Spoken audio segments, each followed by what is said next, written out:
जी ठीक है, कर दिया। अच्छा, अब हमें यहाँ पर जो है दो चीजें नजर आ रही हैं। लाइन नंबर वन में वेरिएबल को डिक्लेयर किया है, और लाइन नंबर टू में कुछ लिखा हुआ है जो कि मुझे समझ में नहीं आ रहा है कि क्या लिखा हुआ है। ठीक है, इसको हम देखते हैं लाइन नंबर टू वाली चीज क्या है। क्योंकि लाइन नंबर वन तो हमें समझ में आ गई है कि ये वेरिएबल बनाया गया होगा और वेरिएबल के अंदर एक वैल्यू असाइन की गई है।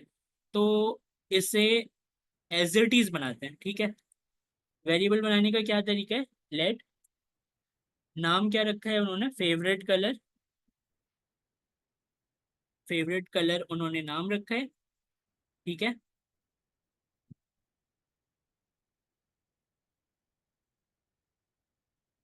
और इन्होंने वैल्यू असाइन की है ब्लू।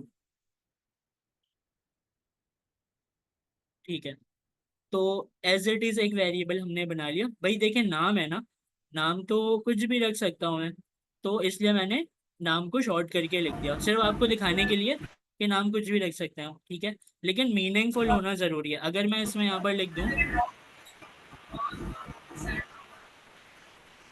एनिमल नेम, तो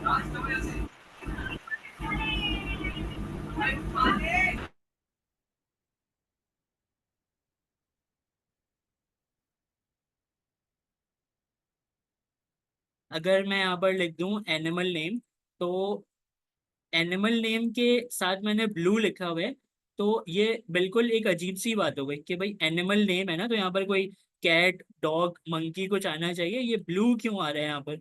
तो मतलब मीनिंगफुल नाम रखना जरूरी है ताकि आपकी वैल्यू जो है वो आपके नाम को जस्टिफाई कर रही हो। ठीक है, तो यहाँ पर फेवरेट कलर उन्होंने जो रखा है वो हम रख देते हैं लेट फेवरेट कलर ब्लू। ये एक वेरिएबल हमने बना लिया। ठीक है, उसके बाद सर ने एक लाइन यूज की है कॉन्सोल डॉट लॉग। ठीक है, कॉन्सोल डॉट लॉग में अक्सर लोगों को बाद में जाकर प्रॉब्लम आती है। तो उनको ये चीज समझ नहीं आती कि भाई कॉन्सोल डॉट लॉग जो है उसका एक्चुअल काम क्या है। तो देखें, ये जो मैंने अभी एक लाइन लिखी है, ये लाइन मैंने सही तरीके से लिखी है। जैसे वेरिएबल को बनाने का तरीका है उस पूरे तरीके को मैंने फॉलो करके एक वेरिएबल बनाया, उसको एक ना वैल्यू भी दिया। ब्लू फेवरेट कलर के नाम का वेरिएबल है, उसको मैंने वैल्यू दी है ब्लू। लेकिन इससे मैं देखना चाहता हूँ कि जब भी मैं इस फेवरेट कलर को कॉल करूंगा तब मुझे ब्लू मिलता है या नहीं मिलता है। इस चीज को कंफर्म करना चाहता हूँ मैं कि क्या वाकई में मेरे फेवरेट कलर के वेरिएबल के अंदर ये जो ब्लू वाली वैल्यू है ये सेट हुई भी है या नहीं हुई है। मुझे ये देखना है। ठीक है, अब मैं देखूं कैसे। भाई एक तो तरीका है कि आपको नजर आ रहा है। ठीक है, और अगर लेट सपोज मैं इसमें लिखने में कोई गलती कर दूं। ठीक है, और अब मैं कहूँ कि चलो मैंने क्या किया, मैंने एक नाम के अंदर ब्लू वर्ड जो है वो मैंने सेट कर दिया। ठीक है, अब मैं सेटिस्फाई क्योंकि मुझे वेरिएबल लिखना नहीं आता है, तो मुझे ऐसा लग रहा है कि मैंने फेवरेट कलर के वेरिएबल के अंदर एक वैल्यू रख दी है ब्लू। ठीक है, और मैंने सिंटेक्स एरर कर दिया और मुझे पता भी नहीं है कि मैंने एरर किया क्यों, क्योंकि मुझे लिखना नहीं आता है वेरिएबल। अब मैं इसको कंफर्म कैसे करूं कि ये चीज़ वाकई में फेवरेट कलर के वेरिएबल में ये ब्लू वाली वैल्यू सेट हुई भी है या नहीं हुई है।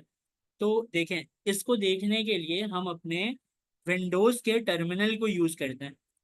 विंडोज का जो टर्मिनल है, आप अपने अगर आप विंडो 10 यूज कर रहे हैं तो आपके यहाँ पर लेफ्ट साइड के बिल्कुल लेफ्ट बॉटम पर होगा, वरना 11 में यहाँ पर है। आप यहाँ पर जाकर लिखें CMD। ठीक है, इस CMD में आपने अक्सर देखा होगा कि ये ब्लैक स्क्रीन ओपन हो जाती है। तो ये है आपका टर्मिनल, इसको हम कहते हैं कमांड प्रॉम्प्ट। ठीक है, अब ये कमांड प्रॉम्प्ट आपको यहाँ पर भी लिखा नजर आ रहा है। ये आपके विंडोज के अंदर होता है बाय बिल्ड। जब आप विंडो इंस्टॉल करते हैं अपने लैपटॉप में तो ये विंडोज के अंदर आपको टर्मिनल मिलता है। ठीक है, अब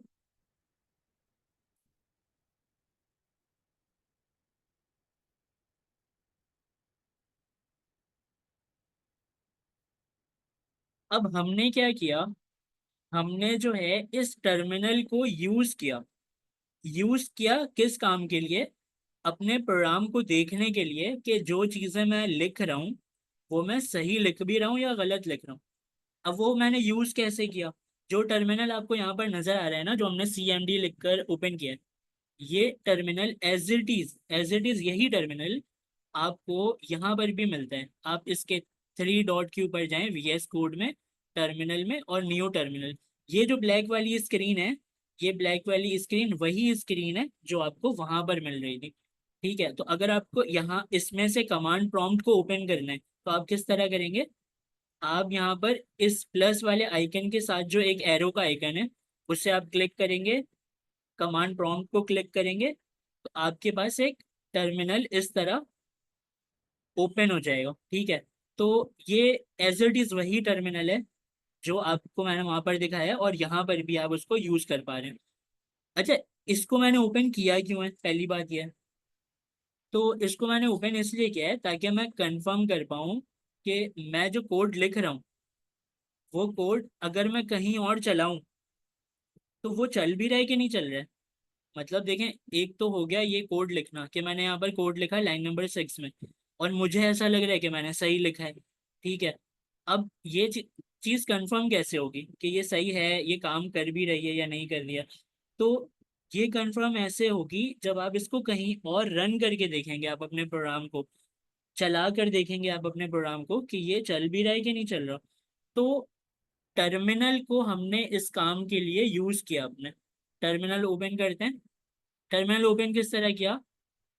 कंट्रोल और 1 का जो बटन है ना, उससे पहले वाला जो बटन है आपका, कंट्रोल बैकटिक, वो बैकटिक का जो बटन है वो एस्केप के नीचे और 1 के लेफ्ट साइड पर जो बटन है उसे हम बैकटिक बटन कहते हैं। तो कंट्रोल बैकटिक को साथ प्रेस करेंगे तो ये टर्मिनल ओपन भी हो जाएगा और क्लोज भी हो जाता है उसी बटन से। तो मैंने जो प्रोग्राम लिखा, इस प्रोग्राम को मैं अपने टर्मिनल में रन करके देखना चाह रहा हूँ कि मैंने सही चीज लिखी भी है या नहीं लिखी। अच्छा, मैं इसमें रन कैसे करूँ? मैं क्या लिखूँ? यहाँ पर मैं रन लिख दूँ, यहाँ पर मैं रन लिख दूँ और एंटर कर दूँ, तो वो कह रहा है कि रन इज नॉट रिकग्नाइज। उसको रन समझ नहीं आया कि रन मतलब मैंने क्या लिखा है, किसको रन कराना है, क्या है क्या ये रन। टर्मिनल जो है वो नहीं समझ पा रहा है कि मैं किस चीज़ को रन कराना चाह रहा हूँ। मैं ये कराना चाह रहा हूँ कि मैंने एक प्रोग्राम लिखा है, उसको मैं चलाना चाह रहा हूँ अपने टर्मिनल में। अब उससे मैं किस तरह चलाऊं? इसको मैं कहता हूँ कि भाई मेरा प्रोग्राम रन कर दें। ठीक है, मेरा प्रोग्राम रन कर दें। अब मैं इंटर कर रहा हूँ तो ये तो नहीं पहचान रहे, इसे समझ नहीं आ रही। तो मतलब इससे भी कोई इंस्ट्रक्शन चाहिए। इससे इसमें चलाने के लिए मुझे अपने प्रोग्राम को इस कमांड प्रॉम्प्ट में चलाने के लिए एक console.log का यूज करना पड़ेगा, जो कि मेरे कोड को मेरे टर्मिनल में चलाकर मुझे देगा। तो ये किस तरह होता है? अच्छा देखें, 1 मिनट में ना मीटिंग खत्म होने वाली है, तो जिस लिंक से आप लोगों ने मीटिंग ज्वाइन की है उसी सेम लिंक से दोबारा मीटिंग ज्वाइन कर लीजिएगा। उसी सेम लिंक से दोबारा। तो जब आप अपने टर्मिनल में इस प्रोग्राम को चलाएंगे तो आपको पता चलेगा कि आपने सही प्रोग्राम बनाया है या नहीं बनाया है। ठीक है, तो अब किस तरह होगा ये? अपने मैं इस अपने मैं इस प्रोग्राम को टर्मिनल से किस तरह कनेक्ट करूं? तो कनेक्ट करने के लिए, चलाने के लिए, मुझे इन्होंने एक फीचर दिया है, उसका नाम है console.log। अब वो console.log क्या करता है? वो मेरे भाई इस चीज को ना चलाकर इसमें दिखाएगा टर्मिनल में कि मैंने जो चीज बनाई है उसका रिजल्ट मुझे मिल भी रहा है या नहीं मिल रहा है। तो console.log को लिखते हैं। console.log को लिखने का ना एक शॉर्टकट तरीका भी है। उसका शॉर्टकट तरीका क्या होता है? LOG, लॉग लिखें, यहाँ पर आएगा एक स्क्वायर शेप का डब्बा। ठीक है, ये जो है ना, ये पूरी आपको जहां पर भी इस टाइप का बॉक्स आपको जहां भी दिखे, अब ये समझ जाएगा कि बनी बनाई पहले से कोई चीज उसके अंदर रखी हुई है। जैसे ही मैं इसको क्लिक करूंगा तो वो पूरा console डॉट लॉग लिख कर मुझे दे देता है। हेलो जी हेलो। सर, आवाज कट रही है। आप लोगों को मेरी आवाज आ रही है अभी? जी सर, आपकी आ रही है, इनका नेट का इशू होगा। ठीक है। तो console डॉट लॉग जो है, console डॉट लॉग उसे हम लिखते हैं। ठीक है, वैसे तो आपको पता है शॉर्टकट लिखने का तरीका LOG लिखें और आपको ये स्क्वायर शेप का बॉक्स मिले, इसे क्लिक करें, console डॉट लॉग आ जाएगा, लेकिन हम इसे लिखते हैं। ठीक है, console डॉट लॉग। अब ये console डॉट लॉग क्या है? ये मेरी हेल्प करेगा कि मैंने अपना प्रोग्राम सही लिखा है या नहीं लिखा है ये बताने में। अब ये इसे मैं यूज किस तरह करूं? तो ये जो राउंड ब्रैकेट आपके नजर आ रहे हैं ना, इसे हम कहते हैं प्रोग्रामिंग में पेरेंथेसिस। ठीक है, लेकिन आपको ये अभी याद रखने की जरूरत नहीं है। आहिस्ता आहिस्ता बोलते बोलते ये चीजें ना जबान पे चढ़ जाती हैं। तो इसको अभी हम फिलहाल राउंड ब्रैकेट ही कहते हैं। तो राउंड ब्रैकेट जो है, इसके अंदर मुझे लिखना है अपने वेरिएबल का नाम। अब मुझे ये बताएं कि इसमें वेरिएबल का नाम कौन सा है। क्या ये लेट मेरे वेरिएबल का नाम है? नहीं, ये तो एक कीवर्ड था ना। क्या ब्लू इस मेरे वेरिएबल का नाम है? नहीं, ये तो वैल्यू है इसकी। तो मेरे वेरिएबल का नाम ये है। तो मेरे ये वो वैसा लग रहा है, डोरा द एक्सप्लोरर देखे कार्टून आपने? तो ये जो फेवरेट कलर है ना, ये आपके वेरिएबल का नाम है। ठीक है, तो ये जो वेरिएबल का नाम है इसे आप यहाँ से कॉपी करें और इसके अंदर लाकर पेस्ट कर दें। आपने फेवरेट कलर के वेरिएबल के नाम को console डॉट लॉग में लिख दिया। थोड़ा थोड़ा पीछे चलते हैं। ठीक है, मैंने क्या बोला था उस वक्त? वेरिएबल एक खाली कंटेनर होता है, उसके अंदर आप जो ये वैल्यू सेट करते हैं वो वैल्यू इसके अंदर आती है, और ये वेरिएबल का जो नाम आप लिखते हैं उससे ये कंटेनर नहीं बनता अनटिल अनलेस आप क्या करें, इस लेट का यूज करें। अगर मैं यहाँ से इस लेट को हटा दूं तो आपका ये जो खाली कंटेनर है ये भी नहीं बनेगा। लेट लगेगा तो खाली कंटेनर बनेगा, तो फिर आप उसमें कोई वैल्यू रख सकते हैं, अदरवाइज नहीं रख सकते। ये हमने अभी थोड़ी देर पहले इस चीज को देखा है। ठीक है, तो मैं यहाँ पर लेट दोबारा से लिख देता हूँ। ठीक है, अब मैं अपने console डॉट लॉग से अपने वेरिएबल को चेक करता हूँ कि भाई मैंने ये लाइन जो लिखी है वो सही लिखी है या नहीं लिखी है। console डॉट लॉग का क्या काम है? ये हेल्प करता है मुझे ये दिखाने में कि मैंने अपने प्रोग्राम को सही लिखा है या नहीं लिखा है, और हेल्प करता है किस चीज में? टर्मिनल में दिखाकर। और ये टर्मिनल क्या है? ये विंडोज का एक बिल्ट इन फीचर है, कमांड प्रॉम्प्ट नाम है इसका। इसको हम टर्मिनल भी कहते हैं, कमांड प्रॉम्प्ट भी कहते हैं। तो इसको हम यूज कर रहे हैं अपने प्रोग्राम को चेक करने के लिए कि मैंने जो लिखा है वो सही लिखा भी है या नहीं लिखा है। ठीक है, तो क्या करते हैं, इसे हम चलाते हैं। अच्छा, अब देखें तो इसे मैं रन किस तरह करूं?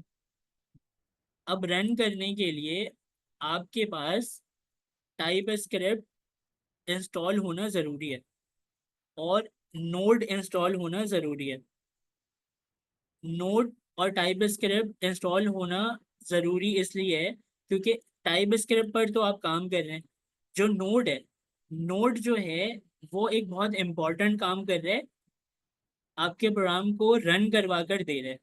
और किस तरह करवा कर दे रहा है वो हम बाद में समझेंगे, बहुत बाद में। ठीक है, तो अभी आप सिर्फ इतना समझें कि टाइप स्क्रिप्ट और नोड ये दोनों चीजें होना जरूरी हैं। तो अगर ये चीज़ आपके पास नहीं है तो स्लाइड नंबर 1 के अंदर से मैं जो उसकी जो इंस्टॉलेशन कोड है ना वो मैं आपके साथ शेयर कर दूंगा, तो उससे आप टाइप स्क्रिप्ट को और नोड को इंस्टॉल कर लीजिएगा। उसमें बहुत अच्छे से सर अमीन आलम ने बताया हुआ है स्टेप बाय स्टेप, तो आप उसमें कर सकते हैं। बाकी जो है हम इसे अभी रन करवाते हैं। ठीक है, रन मुझे क्यों रन करवाना है? क्योंकि मुझे देखना है कि मैंने लाइन नंबर 6 में जो वेरिएबल बनाया है वो सही बनाया है कि या नहीं बनाया। तो सबसे पहले आपको नोड का जिक्र मैंने इसलिए किया है ताकि आपको ये बात समझ में आ जाए कि नोड जो है ना असल में वो आपके इन प्रोग्राम्स को चला रहा होता है। अच्छा, कैसे चला रहे हैं, क्यों चला रहे हैं, वो अभी हमारा कोई कंसर्न नहीं है उससे, लेकिन चला वही रहा होता है। ठीक है, नोड चला रहे हैं, और नोड जो है ना, वो आपके टाइप स्क्रिप्ट की फाइल को नहीं पढ़ पाता। टाइप स्क्रिप्ट की फाइल कौन सी होती है, हमें कैसे पता चलेगा? तो टाइप स्क्रिप्ट की फाइल वो होती है जिसके एंड में डॉट टी एस लिखा होता है। डॉट टी एस क्या है?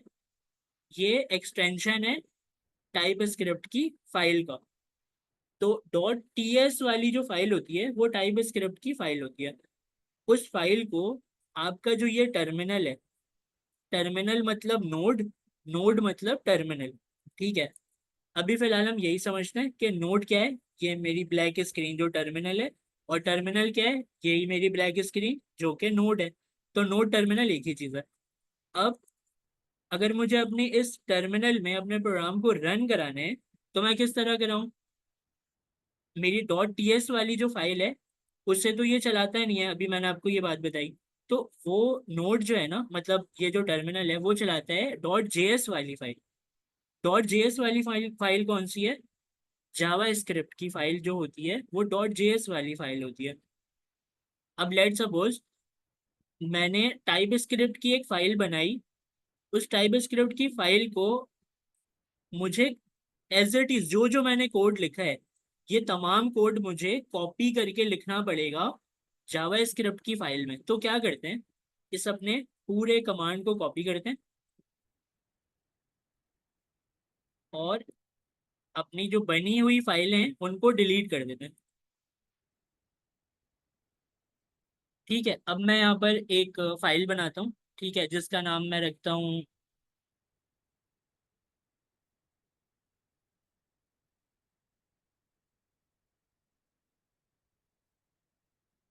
वेरिएबल, क्योंकि वेरिएबल हम सीख रहे हैं, तो मैंने वेरिएबल रख दिया। अब मैं इसे टाइप स्क्रिप्ट की फाइल किस तरह बनाऊं? तो डॉट टी एस लिखकर टाइप स्क्रिप्ट की फाइल बन जाती है। मैंने बना ली, टाइप स्क्रिप्ट की फाइल मैंने बना ली, और इसमें मैं अपने कोड को पेस्ट कर देता हूँ। ठीक है, तो मैंने एक टाइप स्क्रिप्ट की फाइल बनाई, उसमें कोड लिखा। अब ये वाली फाइल जो है ना, वो मेरा टर्मिनल चलाता ही नहीं है। मतलब इस टर्मिनल को क्या चाहिए, इसको चाहिए जावा स्क्रिप्ट वाली फाइल। अब जावा स्क्रिप्ट वाली फाइल में मुझे एज इट इज अपने इन तमाम कोड को लिखना पड़ेगा, तो मुझे एक और फाइल बनानी पड़ेगी। अब मैं क्या करूँगा, मैं यहाँ पर लिखूंगा वेरिएबल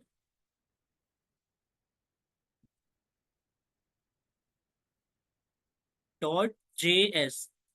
अच्छा, जो डॉट जे एस वाली फाइल जावा स्क्रिप्ट की होती है, डॉट टी एस वाली टाइप स्क्रिप्ट की होती है। तो जो जावा स्क्रिप्ट वाली फाइल है, उसमें मैं एज इट इज क्या करूँ, अपने इन तमाम कोड को यहाँ से उठा के और इसमें यहाँ पर लिख दूँ। अब मैंने लिख दिया। अच्छा, मैंने कोई चेंजिंग नहीं की, जो मैंने यहाँ पर लिखा है एज इट इज यहाँ पर भी वही लिख दिया। अच्छा, ये मेरी जावा स्क्रिप्ट वाली फाइल है। तो जावा स्क्रिप्ट वाली जो फाइल है वो मेरे टर्मिनल पर चल जाती है। ठीक है, अब मैं क्या करता हूँ, मैं यहाँ पर एक दफ़ा और इससे रिक्वेस्ट करता हूँ कि मेरा प्रोग्राम रन कर दें। ठीक है, इससे मैं एंटर करता हूँ, तो ये नहीं कर रहे। अच्छा, तो प्रोग्राम को रन करने का तरीका क्या है? सबसे पहले आपको console डॉट लॉग लिखना है, और आप जिस चीज़ को चेक करना चाह रहे हैं, अभी मैं किसको चेक करना चाह रहा हूँ, मैं अपने वेरिएबल को चेक करना चाह रहा हूँ। सर जी जी। सर ये जब हम आपने जेस की फाइल में ये लिखा दोबारा से पेस्ट करके, जबकि हम तो वहां पे ऐसा नहीं करते थे, वो तो खुद ब खुद उसमें कन्वर्ट होता है, ये कैसे किया? मुझे समझ नहीं आई इसकी। आपको आ जाएगी अभी समझ में, तभी तो क्लास रखी है हमने। देखें, तो जो ये टर्मिनल है, इस टर्मिनल में डॉट जेएस की फाइल है, और एज इट इज जो मैंने टाइप स्क्रिप्ट में लिखा था वो जावा स्क्रिप्ट में लिख दिया। और जावा स्क्रिप्ट से अब मैं इसको रन कराता हूँ। रन कराने का क्या तरीका है, मैंने आपको क्या बोला था थोड़ी देर पहले, ये जो ब्लैक वाली स्क्रीन है इसको टर्मिनल कहते हैं, और जो टर्मिनल होता है वो नोड ही होता है। तो मैं इससे कहूँगा नोड मेरी कौन सी फाइल चलानी है, वेरिएबल्स नाम है इसका, नोड मेरी वेरिएबल डॉट जे एस वाली फाइल चला दें। ठीक है, अब जब मैंने अपने नोड को ये बात बोली, किस तरह, दोबारा देखते हैं।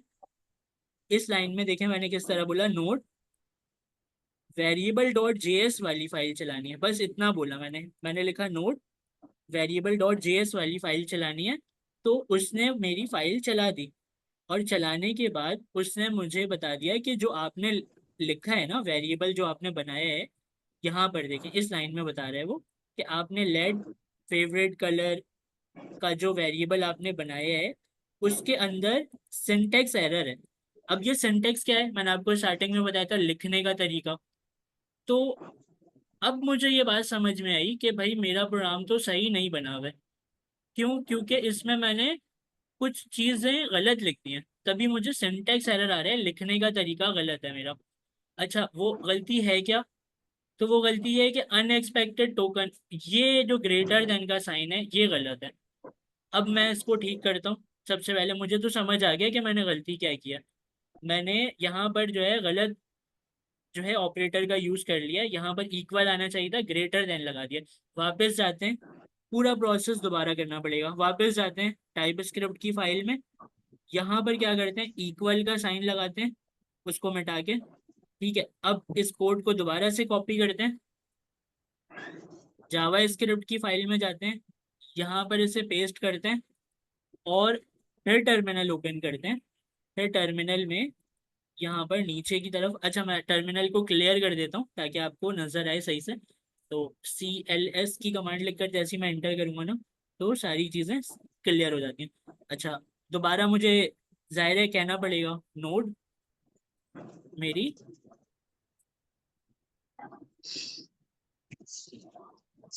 वेरिएबल डॉट JS वाली फाइल चला दें।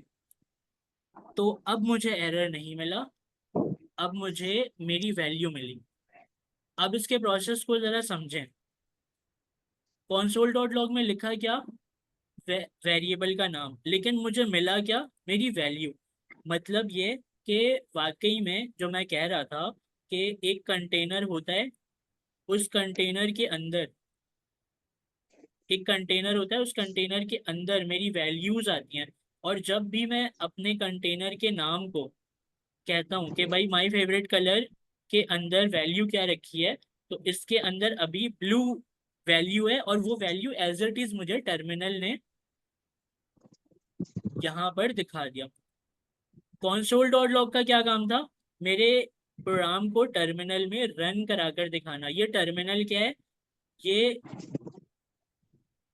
कमांड प्रॉम्प्ट या टर्मिनल एक ही चीज़ है, जो विंडोज का बिल्ट इन फीचर है, उसको मैं यूज़ कर रहा हूँ कि मैं अपने प्रोग्राम को चेक कर पाऊँ कि मैंने चीज़ें सही लिखी भी हैं या नहीं लिखी हैं। यहाँ तक हम पहुँच गए, और यहाँ तक हमने ये देखा है कि जो मेरा वेरिएबल है, उसको जो मैंने वैल्यू दी थी, वो वाली वैल्यू मुझे मेरे टर्मिनल में, मतलब कहीं किसी और चीज़ पर मैंने अपने प्रोग्राम को रन कराया है।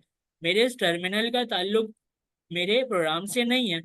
ये टर्मिनल मुझे हेल्प करता है कि मैं अपने बनाए हुए प्रोग्राम को चला कर देख लूँ। तो मैंने जैसे अपने प्रोग्राम को चला कर देखा, किसकी मदद से, कॉन्सोल डॉट लॉग की मदद से मैंने अपने टर्मिनल में चला के देखा, तो इसने मुझे बिल्कुल परफेक्ट रिजल्ट ला कर दिया, ब्लू, जो मैंने इसके अंदर वैल्यू लिखी थी।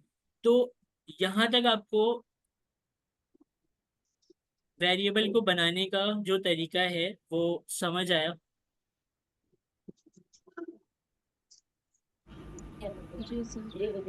यस सर, बिल्कुल क्लियर हो गया। जी सर। चलें, आज की क्लास हम यहाँ स्टॉप करते हैं, और कल सेम टाइम पर मिलेंगे 8 बजे, और 8 से 9 की क्लास में हम अपने इसको कंटिन्यू करेंगे। मुझे पता है अभी थोड़ा स्लो है, लेकिन ग्रेजुअली ये तेज हो जाएगा, और जब ये फास्ट होगा तब आपको पता भी नहीं चलेगा, चीज़ें आपको समझ में आ रही होंगी। ठीक है, तो मुझे उम्मीद है कुछ चीज़ें आपको शायद इसमें से पहले से पता हो, लेकिन कुछ चीज़ें आपको अभी क्लियर भी हुई होंगी। तो कल मिलते हैं फिर 8 बजे, ठीक है। ओके सर, अल्लाह हाफिज। अल्लाह हाफ़िज़। ओके सर, अल्लाह हाफिज।